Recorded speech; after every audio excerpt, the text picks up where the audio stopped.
imported. But as Americans realized their recreational potential, the market grew.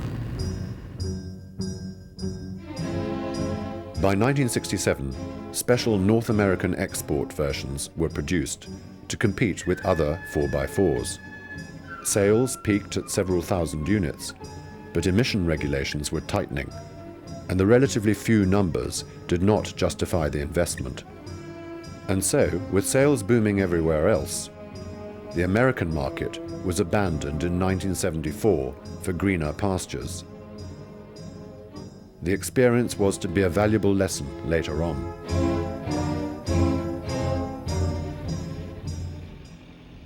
Even though Maurice Wilks's design was supremely capable, it did not provide a high degree of comfort. Going down to the beach, that was really an exercise because you had to go through a marsh on the way, and you couldn't just get through the marsh in the ordinary way, you had to charge it. It felt like quite fast when it was on rough ground like this, you know. And you sploosh it and then whoop, it would go like this, and all the mud would come flying over the front of the thing, and the windscreen wipers would be going already. As the recreational possibilities were being discovered, Land Rover engineers realized that they had to refine the basic vehicle.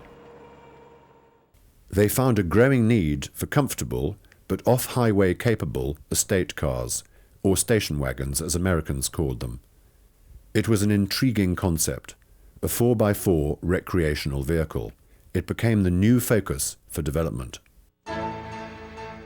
A young engineer was appointed head of Rover's new vehicle projects team.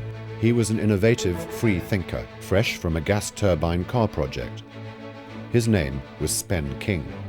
The target was to make a vehicle with conventional seating, which Land Rover really hadn't got in those days, to make it a very good ride by car standards on the road, and ride and handling and everything to motor car standards of those days, and to make it as good or possibly better than Land Rover off-road.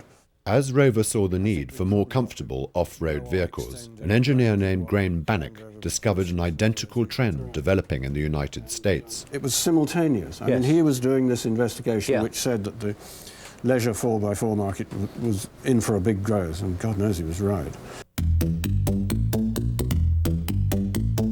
Vehicles like the Ford Bronco and Chevy Blazer were headlining the growing recreational 4x4 market. Once again, it was time to convince the board.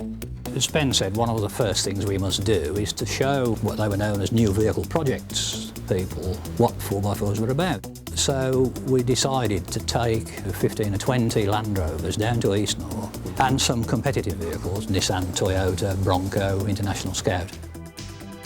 We did a 2-day safari and convinced them of the off-road abilities of Land Rover, and in some cases the lack of off-road ability of some of the competition. The team was convinced, and King led the development.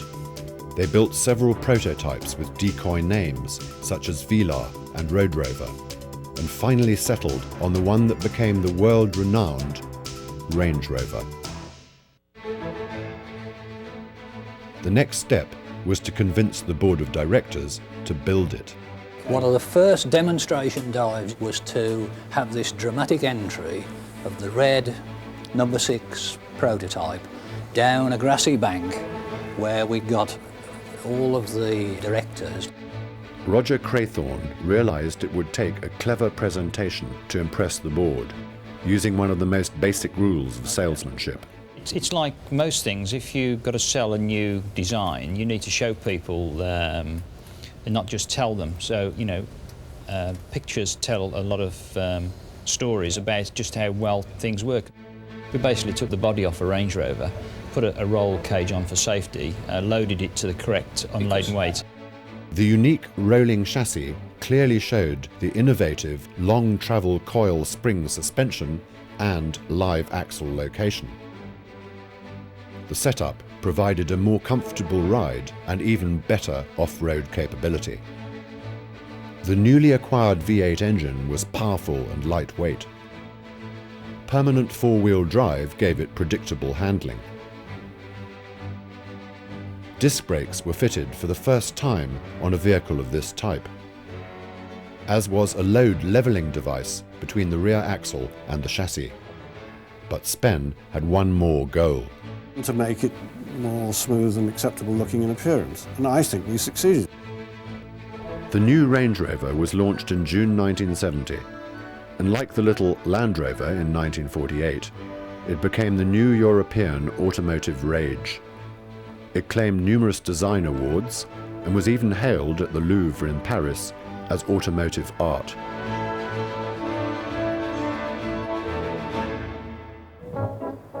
Unlike the Range Rovers of today, these first examples were not particularly luxurious,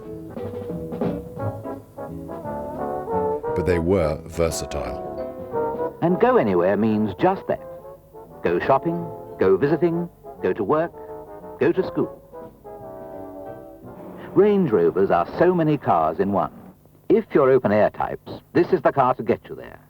Hiking or skiing or just getting away from the rat race. The Range Rover does it for you, together with all the gear every family carts around. Helping a much older sister through a situation that no ordinary saloon car would even attempt on its own is just a courtesy for the Range Rover.